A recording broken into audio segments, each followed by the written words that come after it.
9 अगस्त 1942 को भारत छोड़ो आंदोलन प्रारंभ हुआ। 9 अगस्त 1942 को गांधी सहित सभी नेताओं को गिरफ्तार कर लिया गया। शिव कुमार और रामानंद को हजारीबाग में गिरफ्तार किया गया। अगला प्रश्न है, महात्मा गांधी तथा उनके सहयोगियों की 1942 में हुई धरपकड़ से बिहार में बहुत दंगे हुए। इसमें रेल सेवा पूर्ण रूप से ठप हो गई। इसमें अधिकतम प्रभावित कौन सा जिला प्रभावित था? तो पटना। 1942 में भारत छोड़ो आंदोलन के दौरान गांधी सहित सभी नेताओं को गिरफ्तार कर लिया गया। आंदोलन को कुचलने के लिए पुलिस ने दमना चक्र चलाया। पुलिस के इस दमन से क्रुद्ध होकर जनता ने कई स्थानों पर हिंसक कार्यवाही की। उसने पुलिस थानों, रेलवे स्टेशनों तथा डाकघरों पर हमले किए। रेल लाइनें उखाड़ दी गईं, जिससे रेल सेवा पूरी तरह ठप हो गई। इस संबंध में मद्रास और बंगाल सबसे अधिक प्रभावित हुए। बिहार में भी कई स्थानों पर हिंसक घटनाएं हुई, जिसमें पटना सबसे अधिक प्रभावित रहा। अगला प्रश्न है, जयप्रकाश नारायण को राष्ट्रीय स्तर के नेता की पहचान किस संदर्भ में मिली है? तो भारत छोड़ो आंदोलन के दौरान। जयप्रकाश नारायण को राष्ट्रीय स्तर के नेता की पहचान भारत छोड़ो आंदोलन के दौरान मिली। वस्तुतः आंदोलन की शुरुआत 9 अगस्त 1942 के दिन ही सभी प्रमुख कांग्रेसी नेता गिरफ्तार कर लिए गए। जो कांग्रेसी नेता गिरफ्तार ना हो सके थे, उन्होंने गुप्त रूप से असंगठित जनता को निर्देशित किया। इसमें जयप्रकाश नारायण, राम मनोहर लोहिया और ना आसफ अली के नाम प्रमुख हैं।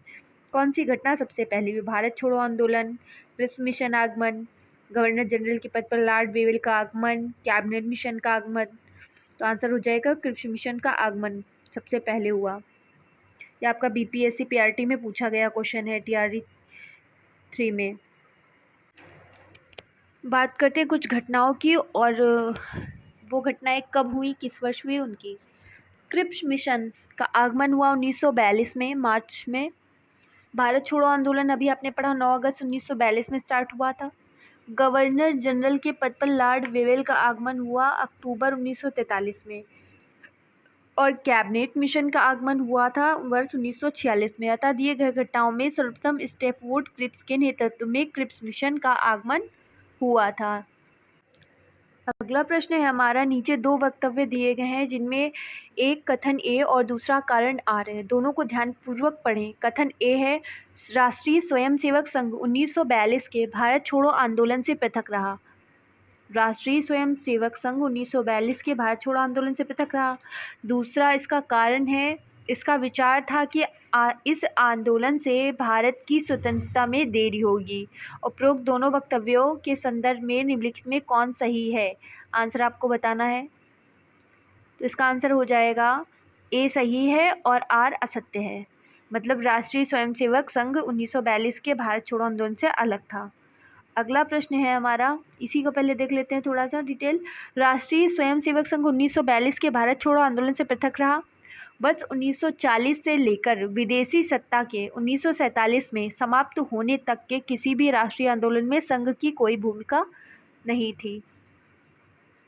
अगला प्रश्न है, भारतीय राष्ट्रीय सेना इंडियन नेशनल आर्मी की स्थापना किस वर्ष हुई? तो 1942 में। भारतीय राष्ट्रीय सेना की स्थापना कब हुई? 1942 में हुई थी।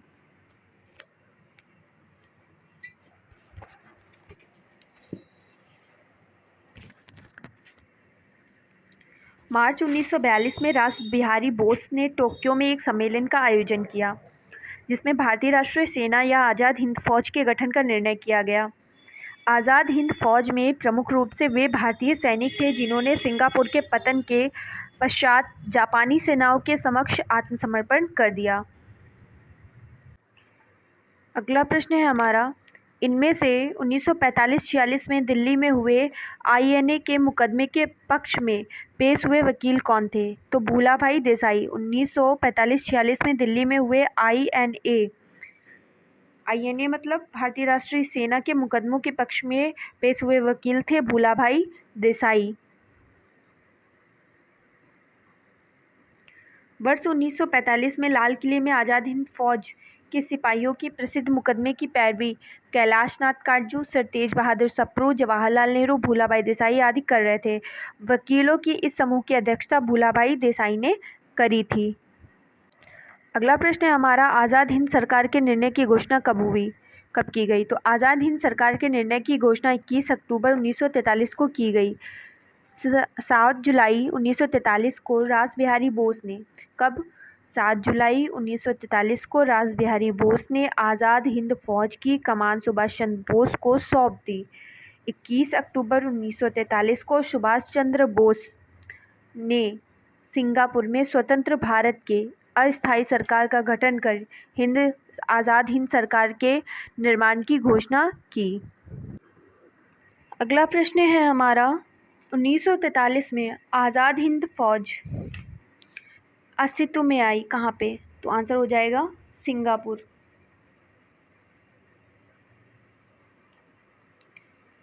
जून 1942 में रासबिहारी ने बैंकॉक में भारतीय स्वतंत्रता लीग का एक सम्मेलन बुलाया। किसने बुलाया? 1942 में बुलाया, रासबिहारी बोस ने बुलाया, रासबिहारी बोस ने बुलाया, बैंकॉक में बुलाया, भारतीय स्वतंत्रता लीग का एक सम्मेलन बुलाया। बैंकॉक सम्मेलन में सुभाष चंद्र बोस को जापान आने का निमंत्रण भेजा गया। बैंकॉक सम्मेलन में सुभाष चंद्र बोस, अच्छा, गठन नेतृत्व कौन कर रहा था? रासबिहारी बोस कर रहे थे। ठीक, बैंकॉक सम्मेलन में सुभाष चंद्र बोस को जापान आने का निमंत्रण किसने भेजा? रासबिहारी बोस ने भेजा। वे जून 1943 में टोक्यो पहुंचे। कौन? सुभाष चंद्र बोस 1943 में टोक्यो पहुंचे। 21 अक्टूबर 1943 को सुभाष चंद्र बोस ने स्वतंत्र भारत की अंतरिम सरकार गठित करी। कब? 21 अक्टूबर 1943 को किसने गठित की अंतरिम सरकार? सुभाष चंद्र बोस ने। अतः वर्ष 1943 में आज़ाद हिंद फौज सिंगापुर अस्तित्व में आई। नेक्स्ट क्वेश्चन है, INA किसके दिमाग की उपज थी और किसने इसकी स्थापना करी थी? तो आंसर हो जाएगा INA उपज थी डॉक्टर मोहन सिंह के दिमाग की। आज़ाद हिंद फौज का ख्याल सबसे पहले मोहन सिंह के मन में आया। वे ब्रिटेन की भारतीय सेना में अफसर थे। कौन? मोहन सिंह ब्रिटेन की भारतीय सेना में अफसर थे। जब ब्रिटिश सेना पीछे हट रही थी तो मोहन सिंह जापानियों के साथ हो गए। जापानियों ने जब भारतीय युद्ध बंदियों को मोहन सिंह के सुपुर्द कर दिया तो वे उनमें से लोगों को आज़ाद हिंद फौज में भर्ती करने लगे। अगला प्रश्न है हमारा, फॉरवर्ड ब्लॉक की स्थापना किसने की? तो फॉरवर्ड ब्लॉक की स्थापना सुभाष चंद्र बोस ने की थी। कांग्रेस को छोड़ने के बाद सुभाष चंद्र बोस ने 1939 में फॉरवर्ड ब्लॉक की स्थापना करी थी। और जब सुभाष चंद्र बोस ने अपने पद का त्यागा था तो इनकी जगह पे राजेंद्र प्रसाद को अध्यक्ष बनाया गया था। और ये बात है 1938 की। अब फिर उसके बाद जब इन्होंने अध्यक्ष पद का त्याग किया सुभाष चंद्र बोस ने, फिर 1938 में त्यागा था अध्यक्ष पद, और 1939 में इन्होंने फॉरवर्ड ब्लॉक की स्थापना करी। फॉरवर्ड ब्लॉक किसके द्वारा स्थापित किया गया? तो सुभाष चंद्र बोस के द्वारा। सुभाष चंद्र बोस के नाम के पहले सम्मान सूचक नेताजी किस देश में जोड़ा गया? तो आंसर हो जाएगा जर्मनी। सुभाष चंद्र बोस के नाम के पूर्व नेताजी शब्द जर्मन विदेश मंत्रालय द्वारा प्रदान किया गया था। यानी सुभाष चंद्र बोस के नाम के पहले जो नेताजी सुभाष चंद्र बोस बोला जाता है, ये किस देश ने दिया था? तो जर्मनी ने दिया था। इन्होंने वर्ष 1939 में फॉरवर्ड ब्लॉक की स्थापना की थी। नेक्स्ट क्वेश्चन है हमारा, सच्चिदानंद सिन्हा किसके साथ जुड़े थे? तो आंसर हो जाएगा इनमें से किसी के साथ नहीं जुड़े थे। सच्चिदानंद सिन्हा इन्होंने सच्चिदानंद सिन्हा उपरोक्त किसी आंदोलन से संबद्ध नहीं थे। इन्हें संविधान सभा के प्रथम अधिवेशन में 9 दिसंबर 1946 सर्वसम्मति से अस्थायी अध्यक्ष चुना गया। सच्चिदानंद सिन्हा, जब हमारा संविधान निर्मित हुआ था तो राजेंद्र प्रसाद अध्यक्ष बनाए गए थे, लेकिन इनके पहले अध्यक्ष कौन थे? सच्चिदानंद सिन्हा, 9 दिसंबर 1946 में। अखिल भारतीय फॉरवर्ड ब्लॉक की स्थापना के लिए सुभाष चंद्र बोस से कौन जुड़े और INA आंदोलन के साथ भी जुड़े रहे? तो आंसर हो जाएगा शीलभद्र याजी। शीलभद्र याजी बिहार के एक स्वतंत्र सेनानी थे जो महात्मा गांधी एवं सुभाष चंद्र बोस से जुड़े थे। याजी अखिल भारतीय फॉरवर्ड ब्लॉक की स्थापना के लिए सुभाष चंद्र बोस से जुड़े और INA आंदोलन के साथ भी जुड़े रहे। नेक्स्ट क्वेश्चन है हमारा, आपको मिलान करना है। बारदोली आंदोलन कहाँ हुआ था? चौरा चौरी और यरवदा और नोआखली, ये सभी मैच करने हैं आपको। इसका आंसर हो जाएगा बारदोली गुजरात में है, ठीक है। और चौरा चौरी कहाँ का है? उत्तर प्रदेश का है। और यरवदा जेल कहाँ की है? महाराष्ट्र में। और नोआखली पश्चिम बंगाल में।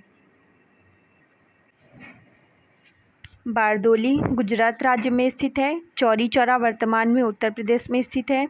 और यहीं पर मतलब उत्तर प्रदेश में असहयोग आंदोलन के दौरान 4 फरवरी 1922 को हिंसक भीड़ ने एक थाना जला दिया था। यानी चौरी चौरा घटना कौन सी वाली है? जिसमें एक थाने को जला दिया था, जिसमें 22 पुलिसकर्मी, 22 या 23 दोनों ऑप्शन में आ सकते हैं। 23 पुलिसकर्मियों को जला दिया गया था। इस घटना से दुखी होकर गांधी जी ने 12 फरवरी 1922 को असहयोग आंदोलन वापस ले लिया था। यरवदा जेल महाराष्ट्र में स्थित है और नोआखली पश्चिम बंगाल में स्थित है, जहां स्वतंत्रता के समय भीषण दंगे हुए थे। नेक्स्ट क्वेश्चन है हमारा, कैबिनेट मिशन भारत कब आया? तो 1946 में आया था cabinet mission Bharat. Cabinet mission 24 मार्च 1946 को दिल्ली भारत आया। इसके अध्यक्ष लॉर्ड पैंथिक लॉरेंस भारत सचिव थे तथा अन्य 2 सदस्य स्टैफोर्ड क्रिप्स अध्यक्ष बोर्ड ऑफ ट्रेड तथा AV अलेक्जेंडर नौसेना मंत्री थे। अगला प्रश्न है, कैबिनेट मिशन की अध्यक्षता किसके द्वारा की गई थी?